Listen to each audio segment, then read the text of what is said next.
Welcome home. This is the Irish Roots Cafe, where every day's a holiday and there's always room for one more. Come right this way, have a seat with me today in the corner booth, celebrating our 93rd week of the Irish Family's broadcast. Sweeney, clear that floor. Katie, bar that door. Molly's back, putting on another pot of Irish coffee and telling tales about Ireland and a little town of Kinmare, I think. It's time we get this show on the road. I'm Mike OLaughlin, your host. Reach me on my webpage at irishroots.com and check out the written show notes on my blog anytime you'd like.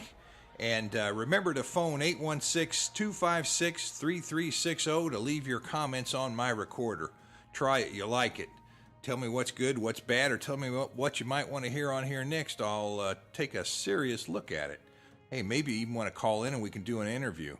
There's a lot of you out there that has things to talk about that we'd all like to hear, so keep that in mind. Well, among today's topics, McBride is the family name of the day. Irish archives are merged. County Cavan is the county of the month. Launch of our weekly video broadcasts. The top 5 Christmas movies in Ireland. Searching for Murphy, McBride, O'Flaherty, and Daly. And all the things that you don't want to put in Irish soda bread. Hey, I just want to remind you, we've got 5 podcast feeds coming out there now. This one, which is Irish Families Worldwide, Genealogy and History. And then we have an enhanced version of this podcast, photo enhanced with links on the photographs. And that's number 2. And number 3 is the Irish in America, the history and genealogy. And number 4 is the Irish Song and Recitation Festival, which I have coming up a new one for that real quick here if I ever get everything together. And then now with a 5th one that we're adding here in a week or so is the Irish Roots Cafe video podcast, which is a weekly, and we're going to start out with some stuff we've had and then move on into some special episodes in response to requests we've had on common questions and problems. So just thought I'd let you know that. Now it's time we move on to the notes for the week. Well, our weekly video podcast, like I said, is now being launched, and it might even go up this week. I don't know. I'll have to talk to Ruth, our webmaster. She's got so much to do, and I just keep dumping things that way. So until she pushes back and says, nope, I can't handle anymore, I just keep on moving things over there, and that's good for all of us. Number 2, the National Library of Ireland now allows us to use digital cameras to photograph documents and manuscripts in certain designated areas in that library in Dublin. So that'll be good for everybody to know that does some serious research. Number 3, hey, I just saw there's another free place to search. I don't know if I mentioned it before. It's called Ask About Ireland, and it's for Griffith's Valuation of Ireland that I'm looking at this time. And right there on their website, they say that they're an initiative of public libraries together with local museums and archives in the digitization and online publication of the original, the unusual, and unique material from their local studies collections to create a national internet resource for culture. Boy, that's a mouthful, but you can sure find it. I'll have a link you can just click on my blog and get there right away. It's at askaboutireland.ie, but the full address is on my blog. You can just click it. Well, gosh, now we're going to move on to what do we got now? Well, it's the book of the month. Well, the book of the month this month is going to be County Cavan and Leitrim, Ireland Genealogy and Family History Notes. We'll just cover Cavan this week, and that link's on our blog. You can click right through and check that book out a little more in depth.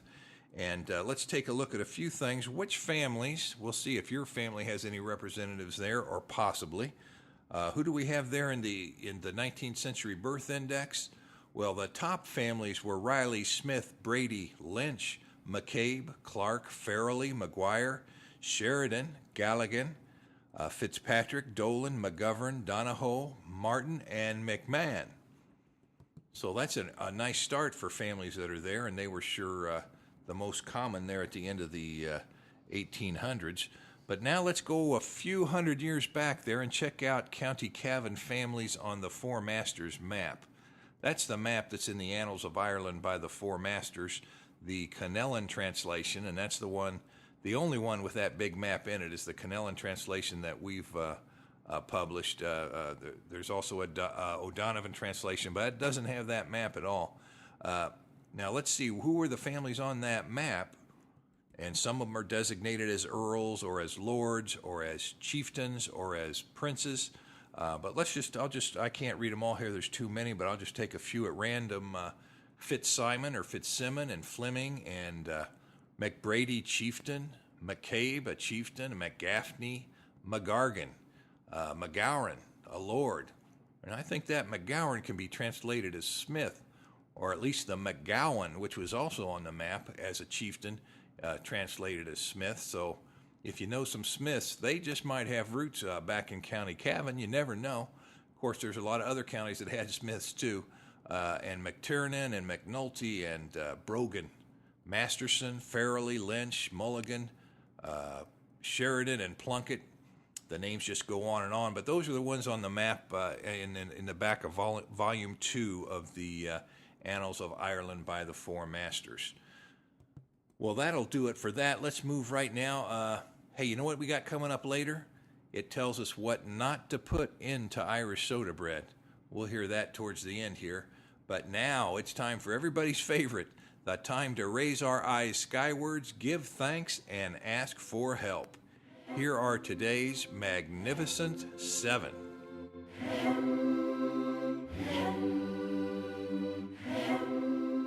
Well, new member Terrell D. Parrish, Esquire of Virgin, Utah, searching for the Daly family of County Cork, and he's spelling it D-A-L-Y, but of course, you know, it could be changed to all those other different spellings of the name. Number 2, new member Darwin Horn of San Pedro, California, searching for Murphys from Cork to Butte, Montana, and McBrides from somewhere in Ireland, they think, to Butte via Lynn County, Iowa, and O'Neill, Nebraska. I've been up there by O'Neill, Nebraska. I think I was tracing the Oregon and California trails west, and O'Neill was real close there. And he's also looking for Kansas City O'Flaherty's. Well, there's some O'Flaherty's in Kansas City here yet today. I wonder if they're related. Number 3, Jane Preziosi of Creswell, Oregon. Your families of County Galway has shipped. Simon O'Donovan of Cambridge, Ontario, Canada. Your families of County Cork and County Limerick has shipped. And what do we have here? Oh, we've got a rare one. This is the first time on air. I think we've got a triple.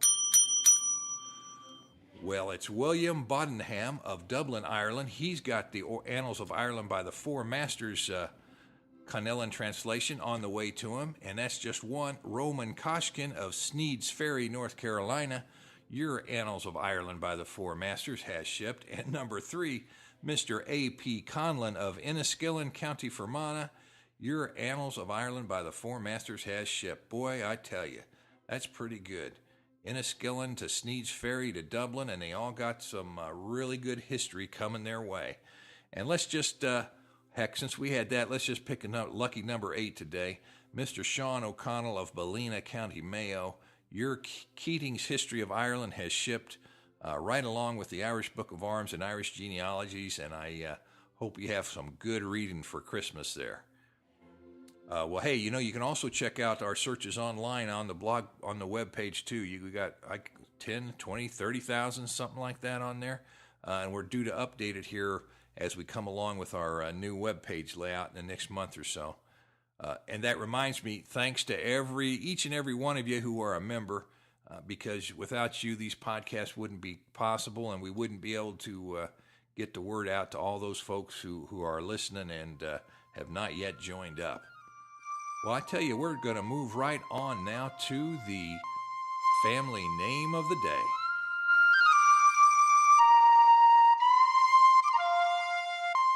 Well, the Irish family name of the day today is McBride, and that's in honor of member Darwin Horn we just mentioned in the earlier segment there. And take a look at the related ways of spelling that name. You can spell it as Kilbride and MacGilbride or Mulbride, or just shorten it to Bride. Just knock off that Mac or Kill altogether, and then sometimes it's just Gilbride. So you have to keep your ears open, just like you do on most Irish family names. And that most of those spellings come from the variant spelling groups number 1011 and number 1232 in the Master Guide to the Various Spelling of Irish Family Names.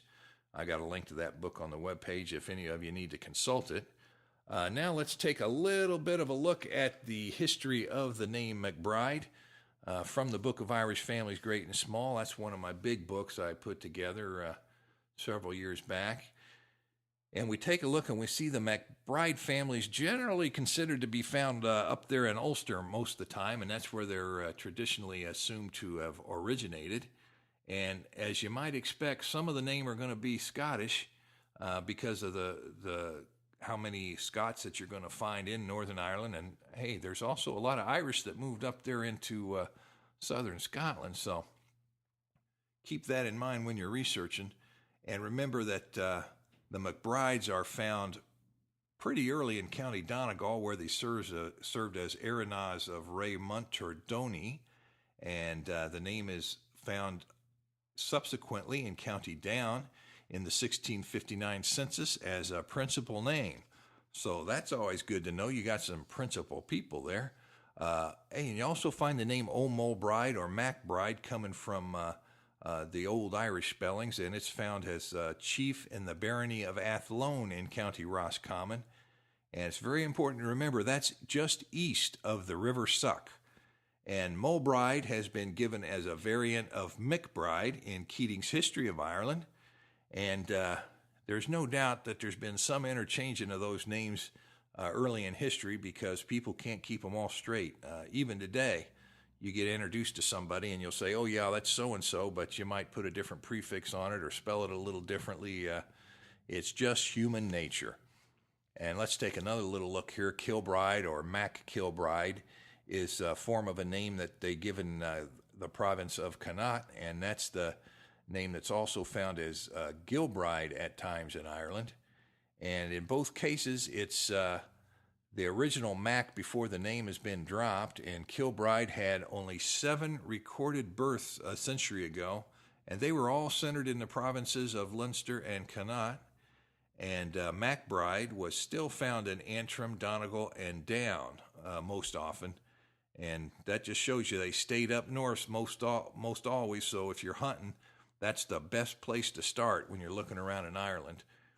Now, you're also going to find several folks of the name of McBride in the works of John O'Hart, and they were from County Donegal, and they're recorded as migrating to Montreal, Canada. So if you're a McBride and you've got some roots that go back to Montreal, well, that might be a good way to trace them right back to Ireland. Now let's take a look. What did we find? Well, this week we've got no report from the Irish family coats of arms because it's not in the Irish Book of Arms. And that happens. There's a lot of families that are not, family names that are not in the Irish Book of Arms. But that doesn't mean what you might think. You'll have to read up on that. Coming up later in this broadcast, what do we got? The top 5 Christmas movies in Ireland. And I bet you several of those will match up with your top 5, but it'll be interesting to see what they think the best is. Let's do one more thing on the name. You know, if you go to the Freemaster Index search on the web page, you'll find the family 39 times if you type in bride in that main box there. And like, what do they have? Well, we'll find James McBride, who is a pioneer of Kentucky, and that's from the Journal of the American Irish Historical Society, Volume 3. And there's a Dr. McBride and an M. McBride in Irish Families on the California Trail book. And, hey, you can also find Mac, Mick, and O names. That book, Mac, Mick, and O names, yes, you'll find McBride in that 4 times. The book Surnames of Ireland by Nefsey with 200 family location maps, it's in there. And our county books, County Antrim and County Donegal, genealogy and family history notes, you'll find it in those two, which you might expect because it's up north. And lastly, we'll just stop with a genealogical history of the Milesian families of Ireland, which sort of tells you they're probably an old family, an old Celtic family, because Milesian means Celtic, really. The Milesians were a branch of the Celts, or one of the waves that settled in Ireland, according to legend. So that'll wrap it up for McBride today. You know, I think we better move on to the websites of the week.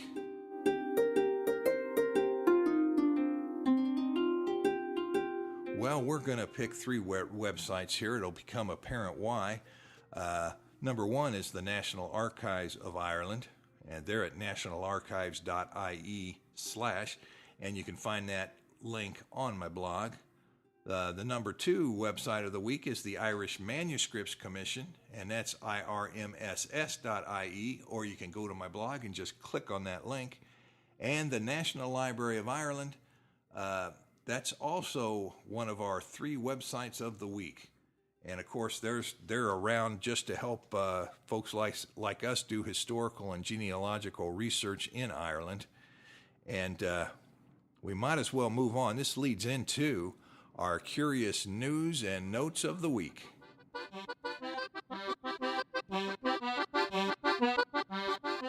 Well, number one, the latest budget report shows that the Irish Manuscripts Commission and the National Archives of Ireland are going to become part of the National Library of Ireland.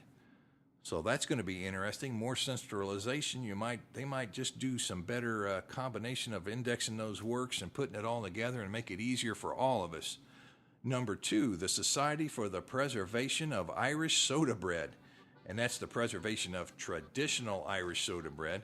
And they're here. They've got the traditional Irish soda bread recipes down to just the exact science, and they're at sodabread.us, and that's also on my blog. You can just click it right there. And they're also on Facebook, they say.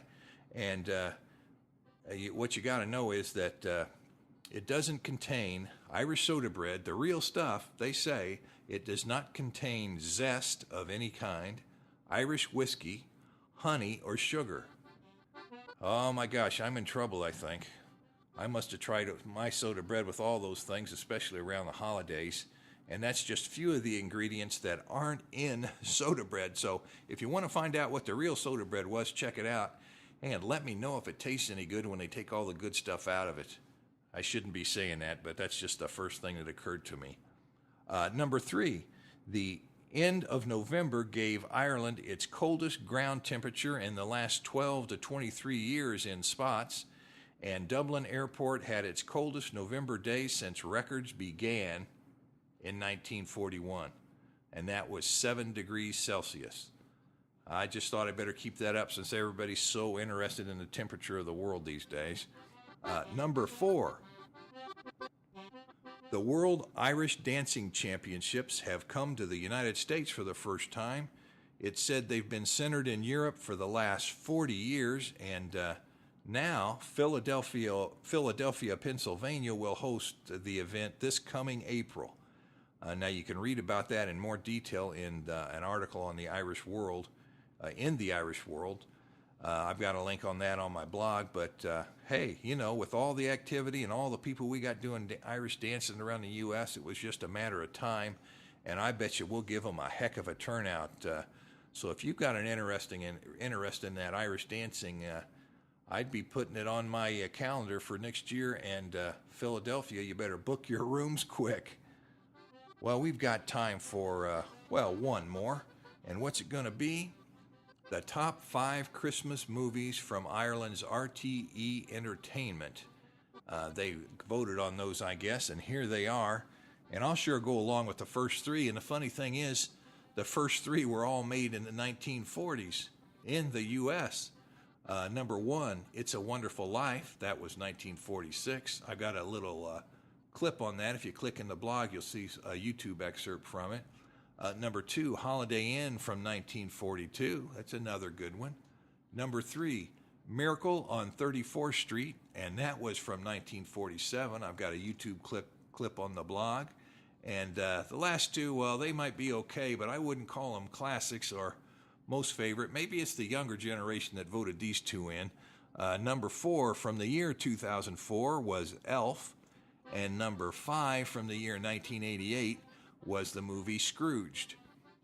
And for more detailed information on this vote and all these movies, you have to take a look at the RTE.IE article, and I've got a link to that on my blog. So one more reason to go to that blog and see just what we're doing. Well, you know what? I think that's going to wrap it up for the day. It's starting to get cold here, and I think we ought to pack it up and start broadcasting and getting these books out of here from warmer climates.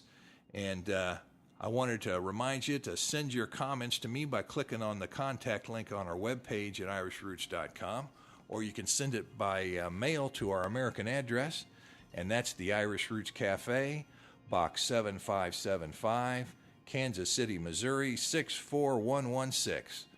And remember to leave your message or report on things in your part of the world when you call my phone recorder at 816-256-3360, and you can Skype me at Irish Roots Cafe. Members foot the bill, so they get first priority, but we're open to all. And by the way, a big thank you to all of our members. And away.